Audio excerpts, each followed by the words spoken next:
I'm excited to launch the much anticipated 2021 Global Startup Ecosystem Report Edition Life Sciences in partnership with LaunchVic.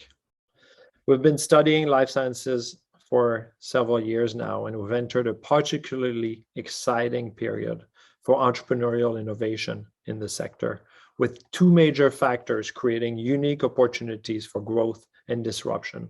First, the rise of software technologies within the sector, which is dramatically impacting the speed and cost of development and opening new vectors of performance in many technology and product categories. Harry Glorikian writes about this in the report. Secondly, the COVID crisis, which has brought so much resource and revenue growth to the life sciences sector and made it the fastest growing sector or subsector among those qualified of mature. This creates a lot of fluidity in the ecosystem rankings, and we'll talk about that soon. And this means governments, agencies, and ecosystem leaders have the chance to accelerate the growth of their life sciences sector through aggressive policy and investments and start creating global category leaders that will have an outsized economic impact on their city's economy. I say aggressive because there is competition. Many governments, including those we work with, have identified the size of the opportunity and have been investing aggressively. Now let's talk about the ranking exemplify the fluidity I referred to.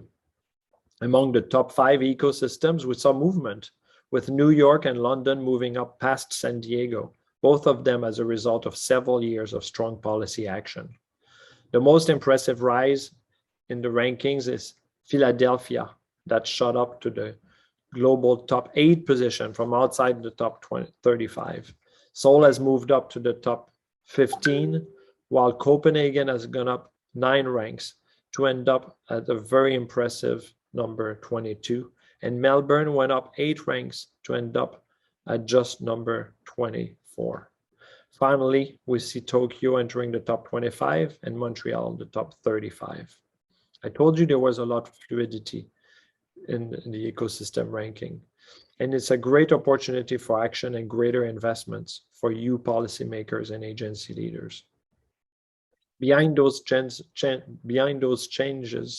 are the doubling of exits, larger investment rounds, and higher valuations, with Series B deal size going up 4x in 10 years, and an increase of almost 50% in number of life sciences unicorns in the first half of 2021 alone, with 108 unicorns globally. And while there's still concentration, with 49% of life sciences unicorns having been created in the top 5 ecosystems, it is also rapidly decentralizing, and we celebrate that because this is our mission at Startup Genome. Overall, 48% of the top 25 ecosystems are based in North America, with Canada having 3, Vancouver, Toronto, Waterloo, and Montreal. Europe counts 6 of the top performing ecosystems, while Asia counts 5, and MENA and Oceania both have 1, Tel Aviv and Melbourne.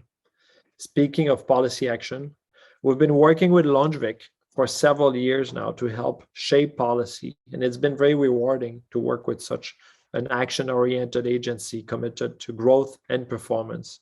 As we saw the rise of Melbourne in the last 2 years, we invited them to join us in this report and include a special review of their efforts, which we will also cover in the next panel. But in brief, on a regional level, Melbourne startups received over 60% of life sciences investments in all of Oceania and produced 3 exits over $50 million. The ecosystem scored in the top 10% worldwide, with particular strengths in infrastructure and talent. Stay tuned for more in our life sciences panel.